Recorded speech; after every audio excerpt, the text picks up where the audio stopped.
For 85 minutes, the Dutch looked set to be swamped by the Mexican wave, but two of their veterans stepped up to save the day.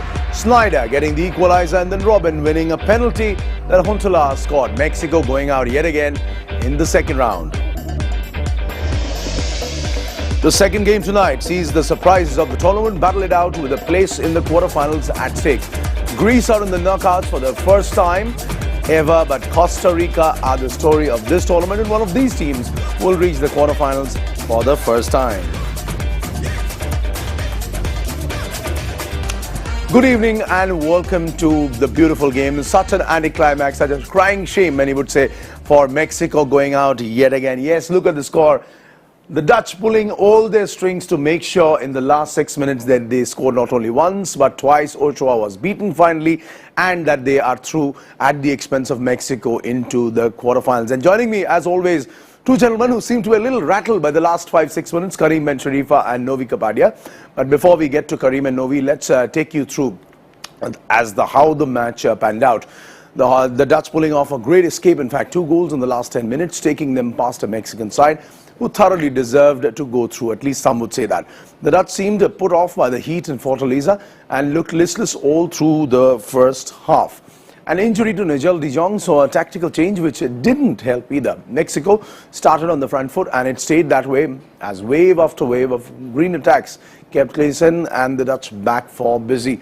The best Dutch chance, but his pass to Robben was short. 0-0 at half-time, but only one team could be happy, and the Mexicans finally had the goal to show for their dominance, with Dos Santos unleashing a powerful left-footer from outside the box 3 minutes into the restart.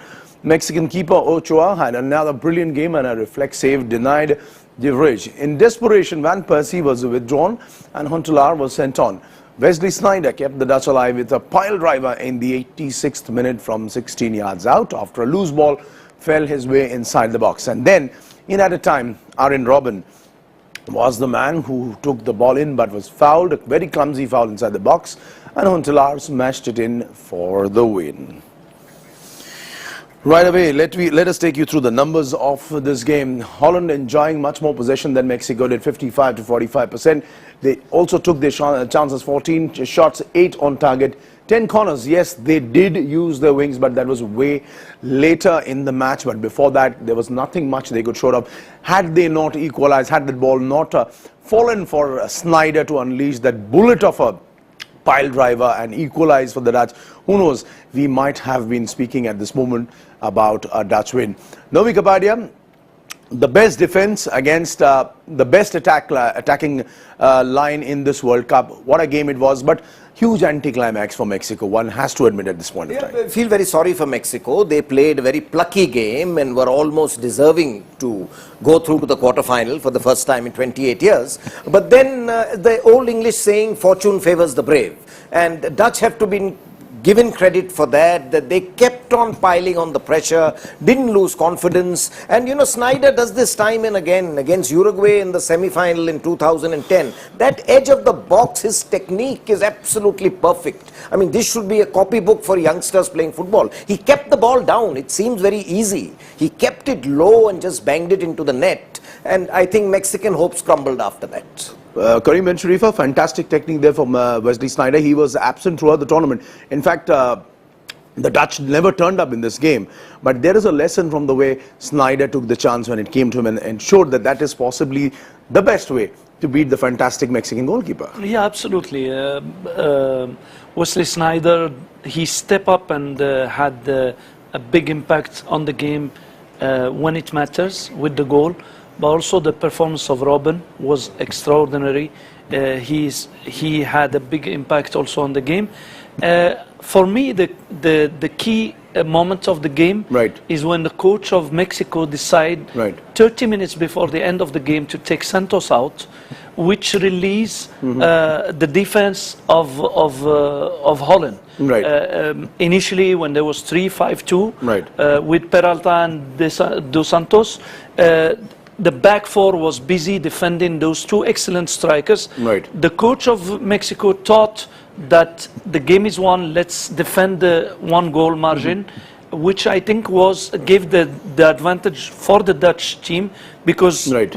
immediately after that, especially with the entry of Memphis, Right. they commit players forward and they Right. control the game and they start playing Right. on the half of Mexico, Right. which definitely you cannot, especially under these conditions, defend for 30 minutes. It's difficult. Yeah, even the heat was overpowering, even for the very, very strong Dutch. It seemed that the water break did them a world of good. But yes, as Karim says, did you sense, Novi, that the Dutch indeed took their foot off the Mexicans took their foot off the pedal by taking off Santos? There was more than a quarter of the game left. Yes, they did that, and also they kept plugging, going backwards and backwards. They conceded space. And I think Louis van Gaal got it completely right, that he took off Van Persie. It's a very bold decision to take off Robbie Van Persie and get Klaas-Jan Huntelaar, and that struck gold. It paid dividend because he was cool as a cucumber in that penalty, the best man for that penalty despite the disturbances, and probably with the most perfect penalty to take. So ultimately perseverance paid off, and the Right. best attack prevailed over the best defense. And Right. Robin has continued to prove himself as one of the outstanding players of this tournament. Right, Karim and Sharifa, break it down for us. This is not the normal Dutch attack line which we saw against Mexico this time.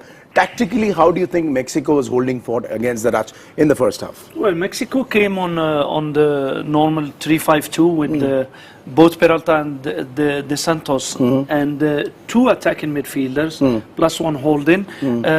Holland came on almost 4-3-3 with the Robben, Snyder and Robben, Snyder and Van Persie. Correct.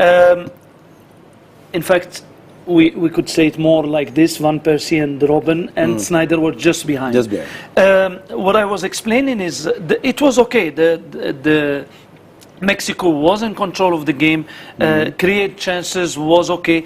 30 minutes still on play on the second half, when Dos Santos came out and he put another extra midfielders.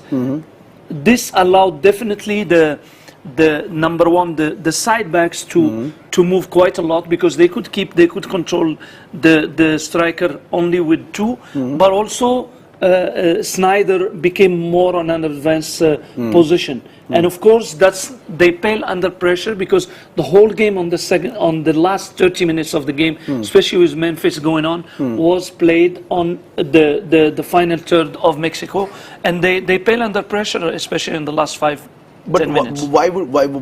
How could you explain possibly the absence of Robin and Van Persie in the first half?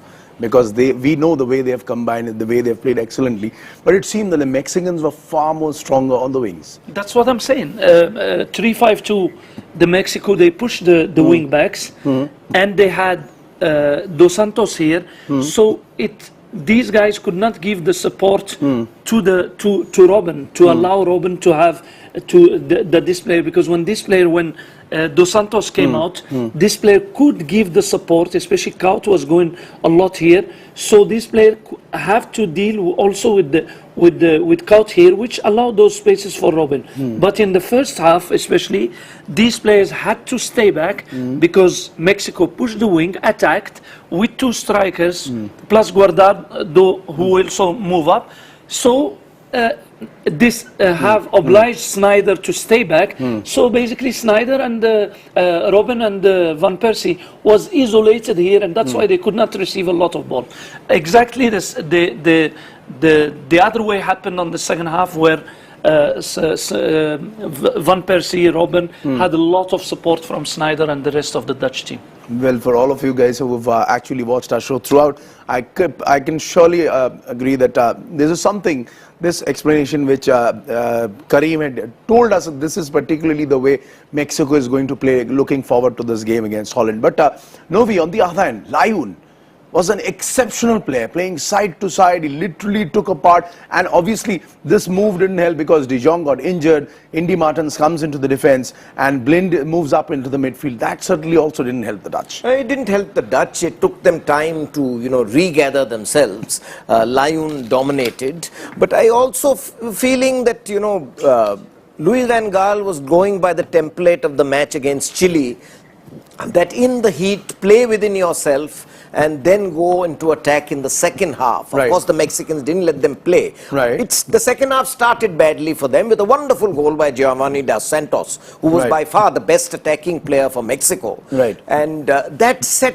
the Dutch apart. But to give credit to the Netherlands is that despite these setbacks, Right. that self-belief didn't go. Right. You know, and with Van Persie having a poor game, Right. you know, it was Snyder who stepped up to the task. He and Robin really, you know, led by example. And with Memphis Depay coming in, using both the flanks, both Aguilar and Layun got very restricted. Right. And ultimately, the team which had more self-belief, it took more chances. Right. So the best attacking team prevailed over the best defensive team. Right, Karim, this is turning out to be much more than just a World Cup for the substitutes. Substitutes are always, you know, making sure that the moment they come in, the match changes. You've seen Huntelaar, we've seen Memphis Depay, but more on Memphis Depay. This is a remarkable talent which we are seeing. He not only uses the wings, but the fact is the way he switches his positions, you know, coming into such a vital position in the match, 70, 75 minutes into the game, every time he comes, he makes an instant impact. It's great to have such players in your team.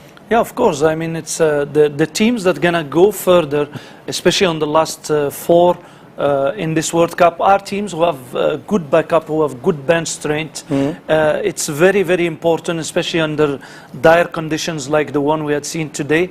The bench strength is very important, and Holland have a squad which they can turn. Van Gaal proved right in most of the decisions that he took, but also credit should go because he have the quality of players that can put in and change the game. Would you start with Depay? Had you been in Van Gaal's place in the next game? I thought today we discussed it on the preview. I thought that with the weather condition, the more the game stayed, that Holland had chance to win the game on the 90 minutes. And I thought the way he ended up the game could start the game with Memphis, with more attacking and try to make a difference as early as possible. Right. But I think still it works for him. But I give mainly because of the fact that have Mexico stayed with the same way playing and do maybe the substitution to hold on the score, Right. maybe the last 10 minutes, the last 5 minutes, I think the game, we could not have the same scenario.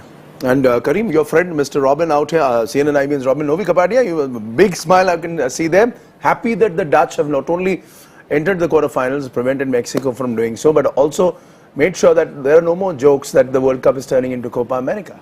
No, I mean, that was just hyperbole. The teams with the better squad always do well in the World Cup because there are so many restraints and, you know, Leroy Fer was not available. The Dutch have adequate substitutes. Give credit to Van Gaal. He's chosen well, the squad also. He's carried, you know, taken a lot of youngsters, Right. carried players only Right. who fitted in. And the Dutch regrouped very well Right. after the thing. And well, it's like Brazil, not playing very well, you still get through. That means Dame Fortune is with you also. Lady Luck is surely smiling on the Dutch. Well, it's FIFA didn't have a sponsor for their water break or the timeout, which is the way it is called in the IPL, strategic timeout. We do certainly have a commercial water break coming here. Our guests, Karim and Novi, will just regroup. When we come back, we'll talk about the other miracle story of this World Cup. Costa Rica, will they do it and break down the Greek defense tonight? That's coming up right after the break.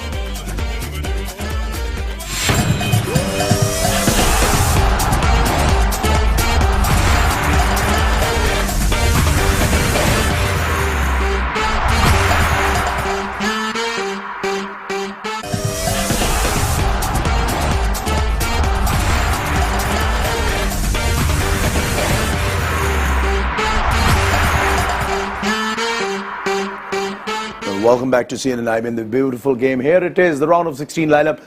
Netherlands versus Mexico. That one is done and dusted with Mexico heartbroken after that 2-1 defeat at the hands of the Dutch. So the Dutch making it to the quarterfinals yet again. Now this is the match which we are going to talk about. It starts in an hour and a half from now. Costa Rica versus Greece. Costa Rica have been living a dream. Who would have known that they would have topped from the group of death, sending two former world champions, Italy and England, back home packing. They are taking on the Greek defense, the dogged Greece defense, and will Greece be able to repeat, as Novi says, the miracle of 2000? For the winner of this game will take on Netherlands in the quarterfinals. So Costa Rica, arguably the story of the World Cup, as we say. The Lawticos, remember, were the shock yet deserved winners of the group of death. Captain Brian Ruiz and striker Joel Campbell have led the front line with aplomb so far, but up against Costa Rica tonight is perhaps the most stingy of all defenses. Not many would fancy Greece's chances of progression, but Fernando Santos's men will surely look back to that stunning Euro 2004 campaign for inspiration as they look to cause yet another Greek tragedy at the world stage. All right, Karim Ben Sharifa and Novi Kapadia, let me come to you on this one first, Karim. You've seen the way Costa Rica plays, and of course they are not so tactically formidable as maybe the Dutch or even the Germans, but they are a very pleasing side, good to watch, running down solidly on the flanks, good strong players, combining well. What would it take for them tonight to beat the Greek defense? Because we know what a Greek bus looks like. It's you know, it's a bit what answering your question. I'm thinking of, we was talking about these teams who are using the 3-5-2 system that is coming back very strong. In fact, I think on this round there was about 4 teams using that, but slowly one after one they are fading away. Chile 3-5-2 against Brazil is out. Mexico today is out, and now tomorrow tonight there is Costa Rica with this 3-5-2 playing against Greece, which we know very resolute defending. I think Campbell should take a lot of responsibility. I think they should be very careful at the back, because again this space that is on the side of the back three is very vulnerable. And we know that the strength also of Greece is those players up front, especially Samaras, Karagounis also when he advanced on just outside the box. So there is they have to be careful. They are a very good team. They gain confidence from the games that they played, but definitely they are not a complete side that you can say Costa Rica is a team that will go all the way. They have their weaknesses, as much as Greece also have their weaknesses. Difficult to find the Greek weaknesses, Novi will just say. But Novi, you've picked both, in fact both you and Karim have picked up Joel Campbell as one of your favorites in this tournament, expecting him to do the trick tonight. It's not just about a goal, but as we saw from perhaps Colombia's game, when you dominate and dictate the game and come out as winners, that's when you love it, because that gives you the most satisfaction. Yes, he is the crucial player. Is also Keylor Navas, the goalkeeper, who's been outstanding, because the Greeks are going to hit them, especially on set pieces. And goalkeeper and also Duarte in defense. A lot of players have key role, but yes, Joel Campbell is really important because he has to continuously run at this Greek defense, which doesn't get unlocked so easily. See, the Greeks have had this great escape from the jaws of being defeat. They've made history by entering the knockout round, and they'll think of furthering history by, even entering the last 8. They're the types who'll also eke out a 1-0 victory. I mean, they are historically famous for that. So it's the romance, the sort of the underdog, all favors Costa Rica, who'll probably be very united after that doping allegations. But they're up. It's a tough nut to crack, the Greeks. Tough nut to crack. And I can certainly tell all our viewers that on this one, I'll not be opening up, but both Novi and Karim are on different sides, at least for the Greece versus Costa Rica game. Let's get into our conversation. Oi Gujus writes in, Dirk Kuyt, from striker to winger to right midfielder to left wing back to right wing back. What a man. And yes, Karim Ben Sharifa wouldn't mind actually somebody like a Dirk Kuyt for his Pune FC team. I am Sapra says, it is shocking to learn that there is time for drinks break, but there is no time for review system. Well, it's shocking from the way you're saying it. The number 3, Far Out Akhtar. Remember, this is Farhan Akhtar. He tweets, football, sometimes beautiful, other times cruel. Tough luck, Mexico. I'm sure a lot of people would agree with you on that one. And Dr. Vishal Bhatt says, Van Gaal's team scores in Fergie time. All right. And there comes the tweet of the day, which is From Atul Kasbekar, the photographer, says that the World Cup in Qatar 2022, I suppose, will have 5 minutes of actual play between the cooling breaks. Well, that's a thought which FIFA has to give a lot of thought to. Remember, you can also join in our conversation here and send in your questions to Kareem and Novi. They'll be more than happy to answer. Tweet at IBN Live with the hashtag World Cup. And tomorrow morning, 7 o'clock, both Kareem and Novi, while sipping through their coffee here on The Beautiful Game, will be more than happy to answer all your queries. On that note, gentlemen, Kareem, Ben Sharifa, Novi Gabadia, thank you very much for joining us. Let's see who wins tonight, Costa Rica or Greece. And we're going to tell you who was on which side. That will be tomorrow morning. Till then, goodbye, take care.